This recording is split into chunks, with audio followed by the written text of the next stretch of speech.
안녕하세요. 돈 파는 가게 대표사원 김강주입니다. 오늘은 정말 중요하고 긴급한 내용입니다. 지금 65세는요, 평균 90세 이상 삽니다. 100세도 충분히 살 수 있다는 뜻인데요. 이 같은 통계는 이론적인 것이 아니라 실제 경험치, 5년마다 발표되는 경험 생명표에서 발표된 내용입니다. 그렇다면 대폭 늘어난 평균 수명, 앞으로도 크게 늘어날 평균 수명에서 지금 당장 우리가 무엇을 점검해 보아야 할까요? 지금부터는 연금, 치매, 파산, 우리가 관심을 가지고 있는 중입자 치료까지 4가지를 긴급하게 점검해 드리겠습니다. 자, 먼저 경험 생명표가 무엇인지 간단하게 말씀드리겠습니다. 경험 생명표는요, 보험회사에 가입한 실제 가입자들의 실제 결과, 예컨대 질병이 얼마나 생기고 언제 많이 생기고 사망이 언제 일어나고 언제까지 살고, 자, 이런 것들을 실제 경험한 자료를 바탕으로 발표하는 겁니다. 보험에 가입한 분들이 대다수지만 가끔씩 경제적인 이유로 보험에 가입하고 있지 못한 분들도 있습니다. 그래서 어지간히 여유가 된다 하시는 분들의 실질적인 결과 통계치가 바로 경험 생명표라고 이해하시면 되는데, 이게 5년 단위로 발표됩니다. 이번에 발표된 경험 생명표는 10회차입니다. 5년 단위에서 10회차인데 결과적으로 보면 0세에 태어났다, 0세 출생자 기준으로 지금부터 남자가 86.3세, 여자가 처음으로 90세를 넘었습니다. 90.7세를 산다고 나와 있습니다. 한마디로 최근 5년까지의 계속 경험 생명표에 업데이트된 것을 보면 평균 수명은 그림에서처럼 계속 늘어나고 있죠. 평균 수명은. 근데 여기에 특이한 것이 하나 있습니다. 남자 수명과 평균, 여자 수명 평균 차이가 점점 줄어들고 있습니다. 예컨대 한 20년 전에는 8년의 차이가 났는데 그 다음에 15년 전에는 약 6년의 차이가 나고 계속 5년 이하로 떨어지더니 이번에 4.4년의 남녀 수명 차이가 났습니다. 그래서 과거에는 여자가 남자보다 훨씬 오래 산다. 그런데 앞으로 시간이 갈수록 남자나 여자나 비슷하게 살 거다. 그 대신 평균 수명은 같이 길어질 거다. 이렇게 이해할 수 있는 거죠. 자, 그런데 여기서 특이한 것은 또 생명 경험표는, 경험 생명표는 5년마다 한 번씩 발표된다고 했잖아요. 그러면 한 20년 전 경험 생명표와 지금의 경험 생명표, 20년 후인 지금의 경험 생명표에서 평균 수명이 얼마나 달라졌는지 한번 보겠습니다.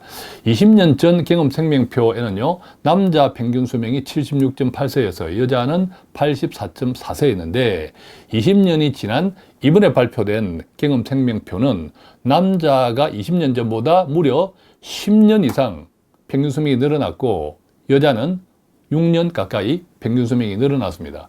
자, 그 결과로 남자는 크게 늘어났고 여자는 남자보다는 덜 늘어났지만 어쨌든 남녀 공이 평균 수명은 증가했지만 앞서 말씀드린 대로 남녀 수명 차이는 오히려 줄어들고 있다. 같이 건강해지고 같이 오래 살고 있다라고 정리해 드릴 수 있는데, 더 중요하게 봐야 되는 것은 뭐냐면 지금 65세, 이 방송 듣는 분들 가운데서도 65세 많죠? 또 뭐 60세도 상관없겠죠. 곧 65세 될 테니까. 지금 65세 기준으로 평균 수명이 어떻게 되었냐 하는 것을 나타나 있는데, 지금 65세 평균 수명은요, 남자가 88.7세, 여자가 92.1세입니다. 자, 그러니까 지금 65세라면 남자, 여자 평균 90세 이상을 산다라고 나와 있는 거죠. 자, 그런데 앞서 우리가 보았지만 지난 20년 전의 평균 수명보다 20년 후인 지금의 평균 수명이 남자는 10년, 여성은 6년 가까이 증가해 있잖아요. 그래서 지금 65세라고 하더라도 이 상태로 모든 의학기술의 발전이 스톱되는 것이 아니기 때문에 계속 65세, 70세, 85세 계속 살면 평균 수명도 덩달아 계속 늘어나겠죠. 그래서 지금 65세의 지금 현재 평균 수명은 90세이지만 시간이 지날수록 곧 100세에 가까워진다. 이렇게 이해하시면 되겠죠. 자, 어쨌든 지금부터, 지금 65세는 지금부터도 20년, 30년입니다. 지금부터 20년, 30년. 노후 참 길죠. 그런데 앞으로 더 길어집니다. 자, 그래서 이 긴 노후, 앞으로 더 길어질 노후, 무엇을 제대로 준비했는지 점검이 필요하다. 그것을 4가지 간단하게 말씀드리겠습니다. 첫 번째는요, 돈 때문에 부부 갈등이 많아지고 있습니다. 그죠? 돈 때문에, 자, 이것은 뭐 돈이 부족해서일 수도 있으나 돈은 부족하지 않는데 과거에는 주로 뭐 여성이든 남성이든 어느 한쪽에서 돈을 통제하고 있지 않습니까? 자, 그런데 이 노후가 되면 자식들 다 책임 끝났지, 이제 각자의 인생을 좀 행복하게 살고 싶어 하죠. 자, 그런데 어느 한쪽이 돈을 꽉 쥐고 있으면 갈등이 심각해집니다. 자, 그것 때문에 항원 이혼을 하는 경우도 있는 거죠. 그래서 이 돈 때문에 부부 갈등을 막기 위해서는 당연히 연금도 각자가 있어야 돼요. 자, 지금까지는 근로활동이나 사업활동, 즉 경제활동을 하는 사람 위주로 연금이 많이 준비되어 있었고, 가정주부라든지 경제활동에 소극적으로 했던 사람들은 연금이 거의 없었습니다. 그죠? 자, 그것이 나중에 노후에 서로 갈등이 되는 경우도 있었죠. 자, 그래서 만약에 각자 연금이 지금 준비되어 있지 못하다, 조금 부족하다 하면 지금부터라도 각자 연금을 좀 준비할 수 있도록 서로 배려를 해줘야 됩니다. 예컨대 아내의 연금이 부족하다면 지금 현재 소득으로 아내의 연금이 준비될 수 있도록 좀 도와줘야 되고, 뭐 남편도 마찬가지죠.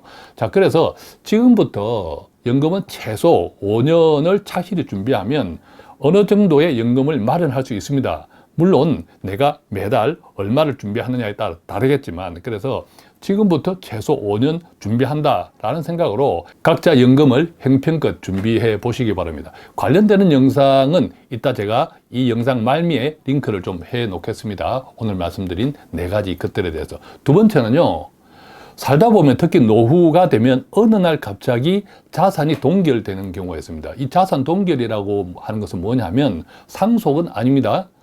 멀쩡히 사람은 살아있는데 그 사람의 모든 자산을 처분을 할 수 못하는 그런 상태를 바로 자산 동결이라고 합니다. 크게는 2가지입니다. 하나는 치매죠.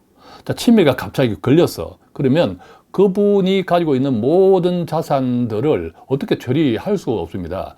눈 번이 뜨고 사용할 수도 없는 그런 지경이 될 수 있는 거죠. 두 번째는 파산입니다.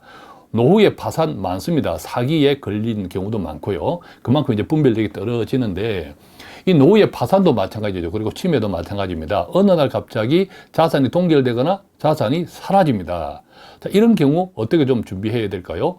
대비책은 한 3가지 정도 말씀드리고 싶은데, 첫째는 자산 정보를 공유하고 있어야 됩니다. 노후에는 어떻게 될지 모르죠. 그래서 우리 부부의 자산들이 어느 통장, 어느 은행, 또 어떤 상품이 어떻게 되어 있다라는 것은 항상 공유하고 있어야 된다라는 뜻입니다. 그 다음에 2번째는 공동재산화, 가능하면 단독 재산으로 되어 있는 부분들이 있다면 연세가 많아질수록 주로 큰 재산들은 좀 공동재산화 할 필요가 있다. 물론 연금 같은 경우에는 따박따박 계속 나오잖아요. 뭐 치매 파산하고 상관없이.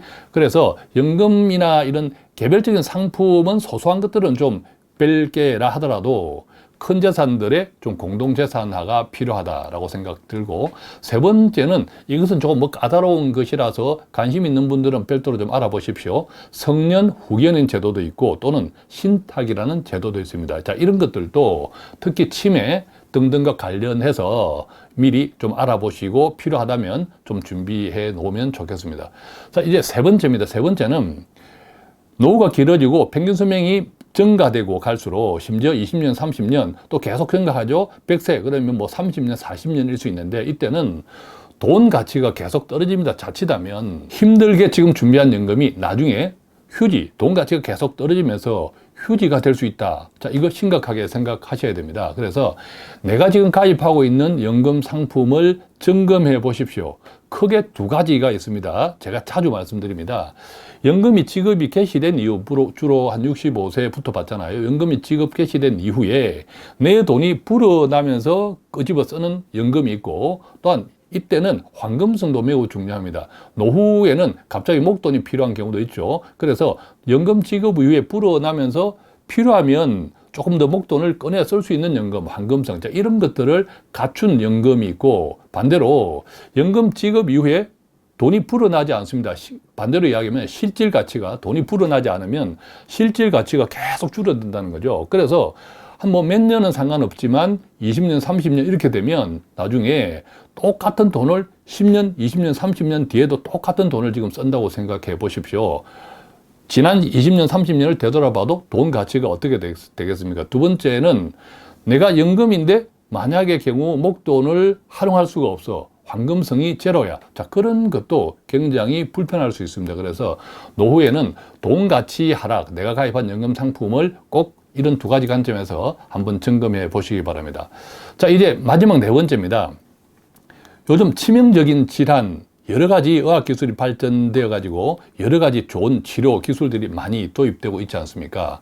평균 수명은 길어지는데 내가 가능하면 오래 살고 싶죠? 장수하면서 건강하게 오래 살고 싶은 거 모든 사람들의 바람이지 않습니까? 그래서 여러분들이 가지고 있는 보장성 보험을 한번 점검해 보시기 바랍니다. 왜 제가 이런 말씀을 드리냐면 최근 중입자 치료, 암이 발병됐을 때 암을 획기적으로 치료하는 중입자 치료 기술 다 이야기 들으셨죠?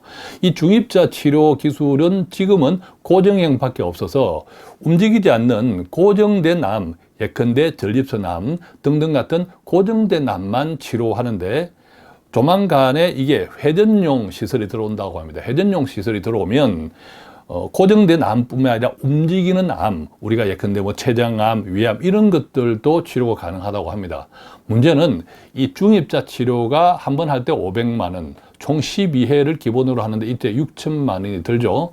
자, 이 6천만 원 적은 돈은 아닙니다. 그죠? 자, 이게 실손의료비에 가입해 놓으면 되지 않을까? 실손의료비는 입원 치료비 같은 경우는 뭐 가입 언제 했느냐에 따르겠지만 최대 한 5천만 원까지 치료비가 지원됩니다만 통원인 경우에는 20만 원밖에 안 돼요. 1회당. 그런데 이 중입자 치료는 입원 치료가 아니고 통원 치료입니다. 그래서 중입자 치료를 내가 해야 하는데 만약 실손의료비밖에 없다면 20만 원밖에 지급받지 못한다. 한 해당. 이렇게 이제 생각하면 상당히 조금 안타깝죠.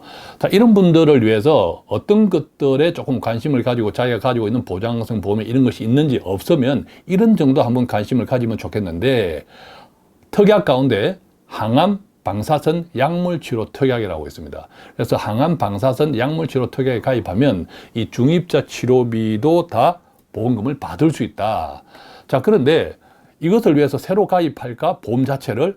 자, 지금 연세가 많은 분들이 보험이 가입 안 될 수도 있고 여러 가지 질병들도 있을 수 있고 또 보험료가 비싸죠. 자, 그렇기 때문에 항암 방사선 약물치료 특약은 기존의 보험에 해당 특약만 정액해서 가입하는 방법도 있습니다. 그래서 그것은 여러분들이 가지고 있는 보장성 보험을 보시면서 필요하다면 해당 보험회사에 한번 연락해 보시기 바랍니다. 자, 오늘은 이렇게 지금 65세, 평균 90세 이상 산다. 자, 이것도 시간이 지나면서 이것도 평균도 계속 올라가죠.